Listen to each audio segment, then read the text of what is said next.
Eddie Soldiers. Speaking as a grown adult woman who pays taxes, sometimes you just need to sit on the floor. I come to you today in the finest of workout gear because of the level of enthusiasm and the speed in which I'm going to be talking to you about books today. I just need it to be real aerodynamic. Or maybe it's because I have dance class later, who's to say? This past weekend was Independent Bookstore Day, and so of course myself and my girlfriend had to go and visit all the indie stores and spend a lot of money and support all of our local booksellers. And in doing so, we brought back quite the haul. Quite the haul. You think I'm over here giving you clickbait titles? Incorrect. Well, actually, in full transparency, I am completely clickbaiting you because some of these things I did buy on Indie Bookstore Day, but some of these things I just bought at indie stores. I've actually duped all of you. You thought this was a singular haul, when in fact it is a conglomeration of books that I bought at indie stores over the last month or so. So yes, you've been deceived, bamboozled, lied to. Burn the witch! Oh, I wonder if any of my neighbors heard that. But what has not been a lie is that I have in fact bought every single one of these books in these bags with my own money. Actually, that's not entirely true either because my girlfriend bought me 2 of these, and then I won some of them as well on a raffle on Indie Bookstore Day. I guess if you don't wish to quander the chronological ethics of the books in today's video, then without further ado, grab a drink, grab a snack, and buckle in. Join me on my floor, and with the increasing amount of sunshine coming in my window, as we go over all of the indie books that I bought on Indie Bookstore Day, and also recently. Let's see, what have I even gotten here? Let's start off with the ones that I bought the longest ago. So these 3 books I picked up from Munro's, which is a wonderful bookstore in Victoria, BC. My family, my partner, and I took a weekend trip there, and so of course I had to spend a lot of money there. So first up is the book that I have already read, and that is Vicious Game by Melissa Blair, the 3rd of the Halfling trilogy saga? No, there's 4. Quartet, that's the word. I don't want to give too many spoilers on my feelings about it because that will be in next week's video on my, what month is it? April wrap up. But I really love this series, and this 3rd one did not pull any punches. So if you've been thinking about getting into it, want a fairy assassin type of novel, highly recommend. The 2nd book I am twofold excited for. First of all, because I got The Battle Drum by Sarah L. Reefy, which is the sequel to, oh no. Do I need more coffee? Oh no, with the Final Strife. And the second reason I'm so excited is because this is the softcover UK cover of the sequel to match my softcover UK cover of the first one. A sapphic African-Arabian fantasy novel that centers a queen and a rebel leader falling in love, but then also the rebellion brewing in the city while this like giant magical storm is eventually going to eradicate everything that they know. Phenomenal first book, and I cannot wait to hear about the shenanigans and secrets with Anor and Hassa and Sila. And thirdly, I got yet another sequel, and that is Sunbringer by Hannah Canner. Ooh, that is a statue of a god that I am looking disrespectfully at. Godkiller was one of my favorite books last year, all about a godkiller assassin who has to strike a bargain with a god that she cannot kill. Both physical disability and mental health representation. This book continues to follow Inara, Kissen, and Elagast as their last king said to eradicate all gods, but now has entered into an unholy pact of his own. Oh my god. Ooh, that was nice. I didn't know I could do that. Well, now we gotta do them all. Ooh. Oh god, why is that so satisfying? Should I be blurring this? It feels a little indecent. So me, someone who infamously never reads sequels, went out and bought 3 sequels and actually has read one of them. And a third, 1 and 3, not that bad. Next up, let's talk about a book that I went to the launch party for because, like, I'm a cool book blogger who like gets invited to things. Last week I went to Iron Dog Books in Vancouver to celebrate the launch of Song of the Six Realms by Judy Lynn. Oh my god, this is like a Technicolor dreamcoat beyond my wildest imaginations. It was a very good event, thank you Hillary, and like I got my book signed. And at the event, Judy talked a lot about the Chinese Xianxia dramas and how this is heavily inspired by that, of immortals meddling in mortal lives. Our main character Xia is a chin player at an entertainment house, and she has no memory of her life other than she has a kindly uncle who took her in when her parents died. She gives a private performance for a duke who turns out to be more than he says he is, and he is actually a prince of heaven, and he needs her help to unlock memories that she holds that maybe will stop an impending immortal war. Is that better or worse than a guy from Tinder showing up with like a totally different haircut? I don't know, but I'm down for any book that pitches itself as a romantic fantasy full of gods, demons, and drama. And I also got some lovely art. This is by Hana Yoshiyata. What's going on with her? What is happening there? Because I love a man with horns and I love a woman with wings. Maybe that's a good transition because now we can talk about the other book that I bought from Iron Dog on Indie Bookstore Day is the Obnoxiously Blue Funny Story by Emily Henry. Out of all the Emily Henry books, this is the one that your retinas are in the least danger from. I will say that. Literally, I don't even know what this is about. I just knew that it was the new Emily Henry, and so I had to buy it. Okay, kids, gather around. We're gonna learn about what this is about together. Daphne always loved the way that her fiance, Peter, told their story. He was really good at telling it, right up until the moment he realized he was actually in love with his childhood best friend, Petra. And so she strikes a bargain with Petra's ex-fiance, Miles, so they become roommates and then fake a relationship online to make both of their ex-fiancés jealous. But of course, could something more happen between them? What? Oh, a bookmark. Look at her. Look how nonchalant she's sitting there. Look how unbothered. Like, she's got a book and flowers and a little midday iced beverage. Like, what are these scoundrels gonna get up to? Is that man wearing Crocs? Oh, good lord. I don't know if I can see him as a love interest anymore. I said in a previous video that I love a pathetic man, and I do, but I don't know if I could love a pathetic man wearing Crocs. Oh my god, there's lemons on this. I didn't even look at the spine. I was so engaged with the cover. Oh my god, that's so... Look, can I even... Oh my gosh, that is so adorable. The last book in this bag is also another one that I've finished, so make sure to tune in next week because I'm gonna have some thoughts. This one, it was from Wildfire Books in New West, and I got them to order me a copy of The Familiar by Leigh Bardugo. This cover speaks to something in my deep, dark, black-rotted soul, and when you think it can't get any better, you're wrong, because there's sprayed black edges on all editions, not just like special editions. And then when you think it can't get any better, you're wrong, because on the corner here, it has this beautiful little embossed pomegranate. And then when you think it can't get any better, you're wrong again because, oh baby, we have a pomegranate print and page. Oh my god, has a book ever been so beautifully designed specifically for me and nobody else? This is Leigh Bardugo's first adult book set in 1600s Madrid during the Spanish Inquisition. Our main character Luzia is part of the Converso Jewish community who is hiding in Spain, and she has a kind of small magic that she calls being able to do miracles. But her power catches the eye of the wrong man, and she is conscripted into his household to do her magic for the secretary of the king because the king is being totally mean girls on him and like kicked him out because he lost favor.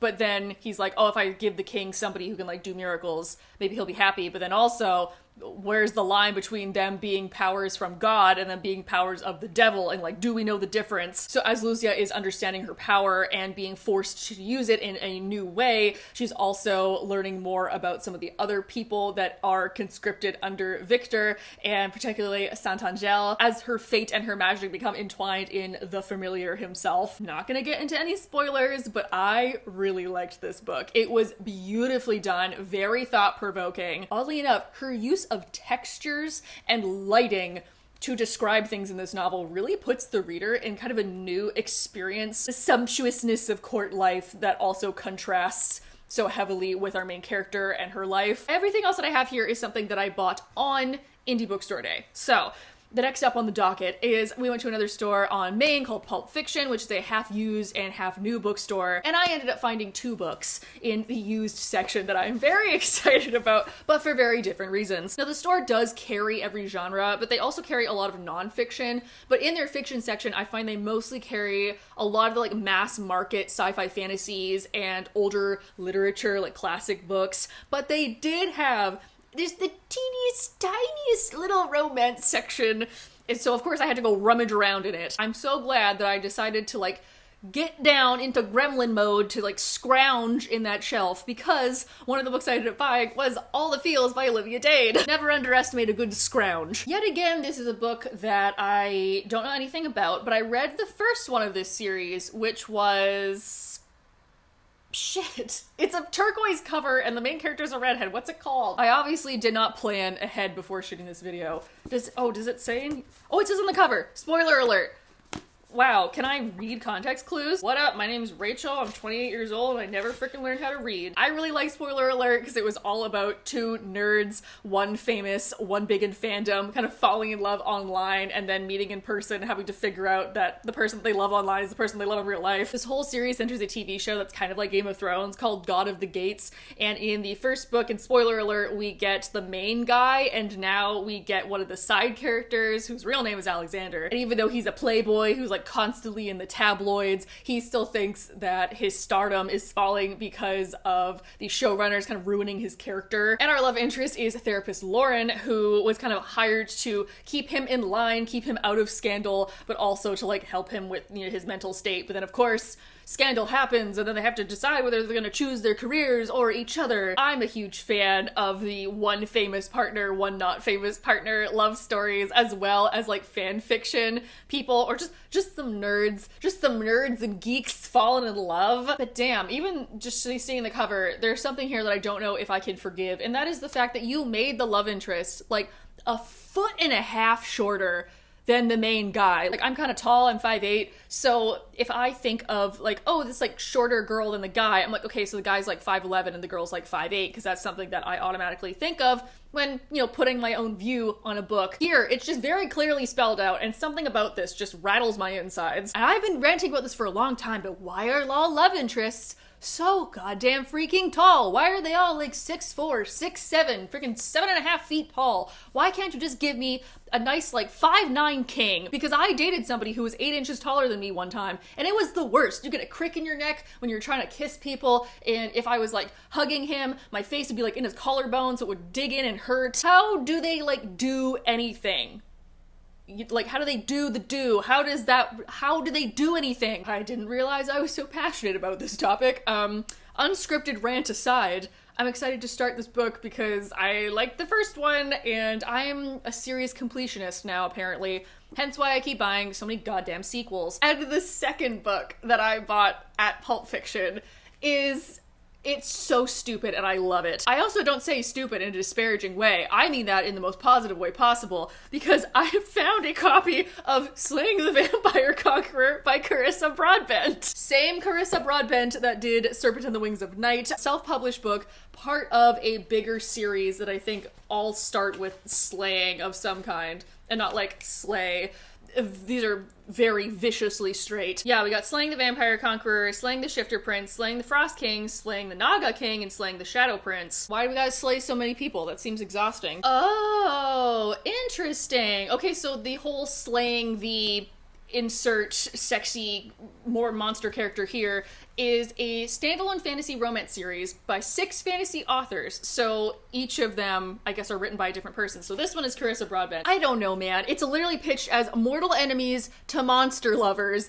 This is stupid, and I'm so excited to read it. I've been saying online for the last little while that I want to up my romantasy game. I want to try out more romance fantasy books. I want to try out more paranormal romance books. And so I liked Serpent and the Wings of Night enough that I'm like, yeah, I would buy another one of hers, especially for, what was this?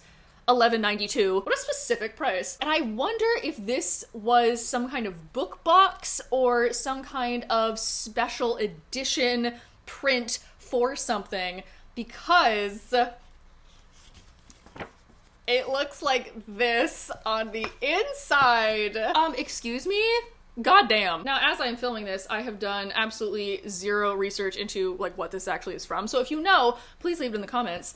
But it's so beautiful that I was like, yeah, I'll pay $11.92 for this. Like, that's a slay. Main character Selena is an assassin of a cult? Okay, I'm infinitely more interested after hearing that. Kill brutal vampire conqueror man, dude named Atreus, and he's a terrifying warrior. Then human tyrant king gets worse, and then, hey, maybe let's strike an alliance, to see who the real monster is, and then also, hey, you're really sexy. Oh, bitch, I didn't even realize this. He has horns. What did I say earlier? Women with wings, men with horns. Oh, too bisexual to function. Oh my god.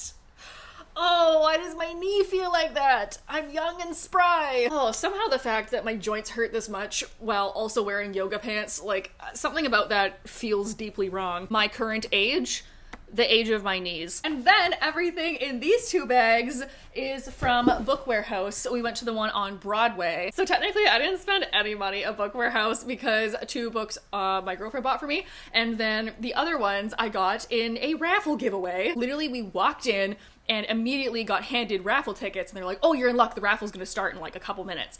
And lo and behold, I guess our tickets were still on the top of that bin and they didn't dig their hand in any deeper because, what do you know, walked in, immediately won a prize. And I'm like, this is the kind of energy that I would like to apply to all of my daily life activities. So we got this very nice tote bag, and my girlfriend and I did split what was in here, so I'll tell you what I got and then I'll show you what I kept. So along with this lovely red tote that says bookish and then Sony Books, So Little Time, and in the bag were some pins and some bookmarks along with some of these books. There was a fashion book that I gave to my mom, there was a cat puzzle that my girlfriend immediately commandeered, and then also in there was a copy of Daughter of the Moon Goddess by Sue Lin Tan, which I actually already have a copy of. She's on there somewhere, but I love this book, so I can't wait to pass this on to somebody else and like make them read something that I know is good. And a couple of romance books. So first of all, there was a special edition of a St. Martin's Press book that the boycott's still on, so I can't talk about it. Sorry. And a copy of Here We Go Again by Alison Cochrane, which is a adult sapphic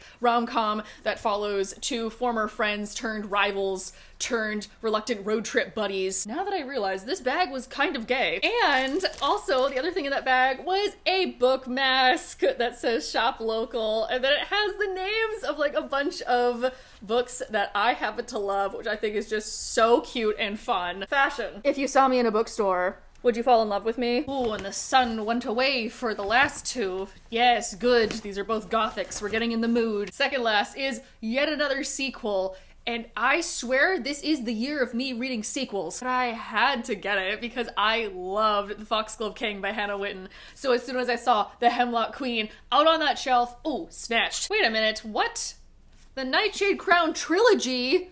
I thought this was a duology! Fucking hell. Oh my god. You're not the only one being deceived in today's video, apparently. The Foxglove King had necromancer lore being taken to the palace of the Sun Prince and then being pulled into a corruptive coup with Prince Bastian and Priest Gabriel. So you have this background of kingdom politics and political machinations, and then Prince Bastian is dealing with his cult, and then Lore thinks that something's maybe whispering to her from the catacombs beneath the city. Death magic, sun magic, impending war and doom. To anybody else, is this giving Medallion from Pirates of the Caribbean, Curse of the Black Pearl? Because it's absolutely giving that to me. Oh, is it pretty on the inside?